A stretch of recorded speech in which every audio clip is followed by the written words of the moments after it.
हमारे देश में संस्कृति का अर्थ अलग अलग है।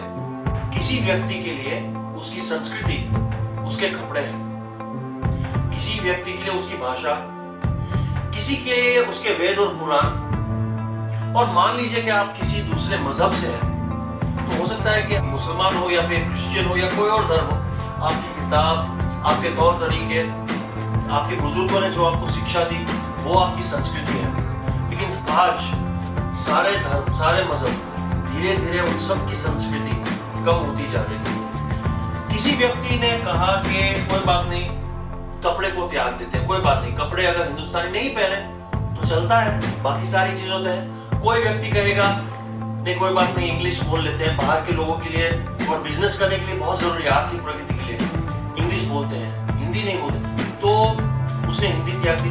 कोई दूसरा व्यक्ति है, वो ये कहेगा कि कोई बात नहीं, मंदिर में रोज नहीं जाते, तो क्या हो गया, कम से कम दिल तो हिंदुस्तानी है। अगर एक एक करके इन सारे लोगों को हम चुन ले, तब तो हमारे पास कोई संस्कृति ही नहीं बचेगी।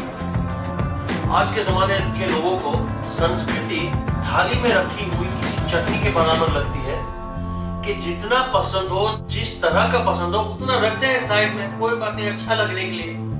और हो या ना हो, आजकल के लोगों को कोई फर्क ही नहीं पड़ता। एक चीज दिखाता हूं आपको। मान लीजिए ये है हमारी संस्कृति, वैसे है ये ऑरेंज जूस, लेकिन मान लीजिए कि ये हमारी शुद्ध संस्कृति है जो बहुत पहले थी। अभी मैं बताऊंगा आपको कि सिर्फ 3 पीढ़ियों में क्या होता है। अब आपको मैं एक सवाल पूछता हूं कि आपके जो माँ बाप हैं, उनमें और आप में क्या फर्क है? उनकी जो शिक्षा है, संस्कृति है, संस्कार है, उसमें से कितना प्रतिशत आपके अंदर आया है? मैं आपको सवाल पूछ रहा हूं। मैंने बहुत सारे लोगों से पूछा, लोगों ने जवाब दिया कि मेरे माँ बाप के जो गुण है उसके 10% शायद मेरे अंदर आए। कुछ लोग कहते हैं 20%, कुछ कहते हैं 5%। अभी के लिए हम मान लेते हैं कि 30%, चलो 30% माँ बाप के गुण आपके अंदर है, संस्कृति आपके अंदर है, बाकी सारी समाज की मिलावट है। आज के दोस्त, आज के न्यूज, आज के वातावरण के अंदर हम लोग आ गए और बह गए उसके साथ। और हमारे माँ बाप की जो संस्कृति है उसके 30% मान लीजिए, 30 तो बहुत ज्यादा है लेकिन 30 मान लेते हैं, 30% हमारे अंदर है। तो 3 पीढ़ियों में क्या होता है हम देखते हैं। तो मान लीजिए कि ये शुद्ध संस्कृति है और शुद्ध संस्कृति ने अपने बच्चों को सब कुछ देने की कोशिश की, लेकिन बच्चे ने केवल 30% ही लिया और इस 30% में बाकी उसने मिलावट कर दी। इसने अपने माँ बाप से कहा कि मम्मी पापा कोई बात नहीं, अगर मैं रोज रोज मंदिर को नहीं जाऊंगा तो चलेगा, या फिर गुरुद्वारे में या फिर मस्जिद में या फिर चर्च में नहीं जाऊंगा रोज रोज तो चलेगा। फिर इस व्यक्ति ने पूरी कोशिश की कि सारी शिक्षा अपने बच्चों को दे, क्योंकि उसको पता है कि जो चीजें उसके पास संभली हुई है उसकी अहमियत क्या है। लेकिन उसके बच्चे नहीं समझ पाते और उसके बच्चे सिर्फ 30% समझते हैं। उसके बच्चे 30% में मिलावट और कर देते हैं समाज की। वो लोग कहते हैं कि कोई बात नहीं, हम लोग अंग्रेजी बोल लेंगे, अंग्रेजी कपड़े पहन लेंगे, कम से कम हमारा दिल तो हिंदुस्तानी है, कम से कम हम माँ बाप की इज्जत करते हैं।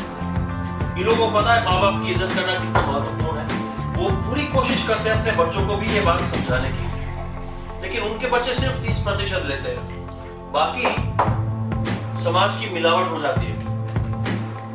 और लोग कहते हैं कोई बात नहीं, तो क्या हो गया, अगर हम आपकी सारी बातें ना माने तो कम से कम मेरा दिल हिंदुस्तानी है। कोई बात नहीं, मैं अगर वेद पुराण ना पढूं, कोई बात नहीं, मैं मंदिर ना जाऊं, कोई बात नहीं, मैं कपड़े ना पहनूं हिंदुस्तानी, तो क्या हो गया। अब आपने फर्क देखा इन दोनों के बीच? ये देखिए, पानी जैसा नजर आ रहा है, नींबू पानी होता है ना, ये शुद्ध संतरे का जूस लग रहा है। ये फर्क देखिए 3 पीढ़ियों में।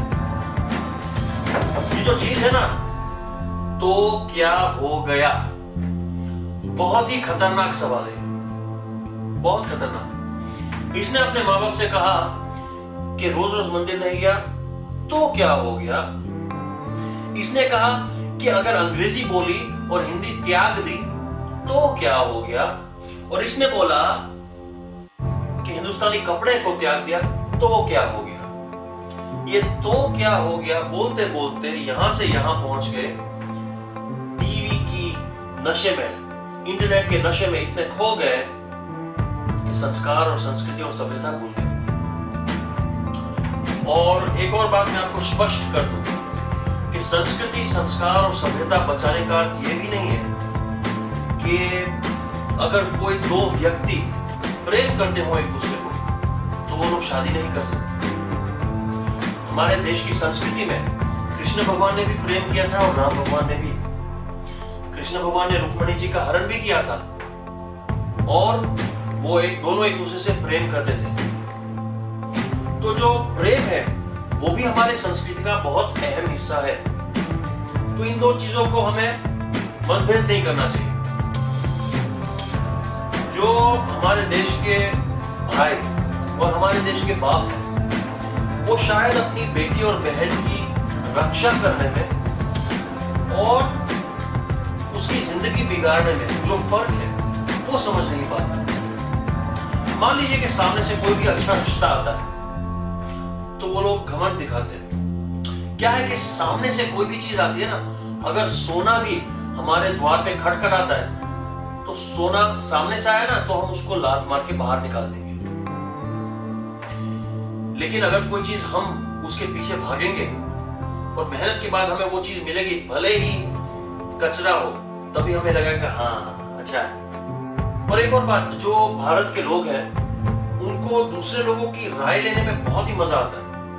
चाहे छोटी सी चीज क्यों ना खरीदनी हो, चाहे घर के लिए कोई भी सामान क्यों ना खरीदो, 10 लोगों को पूछ के राय जरूर लेंगे, चाहे वो राय अच्छी हो या बुरी। और हमारे देश के जो माँ बाप हैं उनके अंदर इतना विश्वास नहीं है, आत्मविश्वास नहीं है या दम नहीं है कि वो लोग खुद एक लड़का या लड़की परख सके कि ये लड़की या ये लड़का मेरे बेटे या बेटी के लिए अच्छा है। खुद निर्णय लेने की कोई क्षमता नहीं है। सच पूछो तो हमारी संस्कृति इसलिए बिगड़ रही है कि माँ बाप प्रेम को समझ नहीं पाते, इसलिए बच्चे हाथ से निकल जाते हैं और स्वतंत्र होने के लिए इतना तड़पते हैं कि स्वतंत्र होने की चाह में बाकी सारी संस्कृति वो लोग खो देते हैं।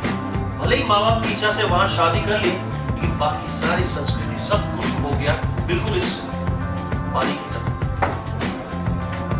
तो हमारे देश की संस्कृति मर रही है। मान लीजिए कि हमारा देश एक औरत की तरह मुसीबत में है, हमारे देश का बलात्कार हो रहा है और हम लोग कुछ नहीं कर रहे।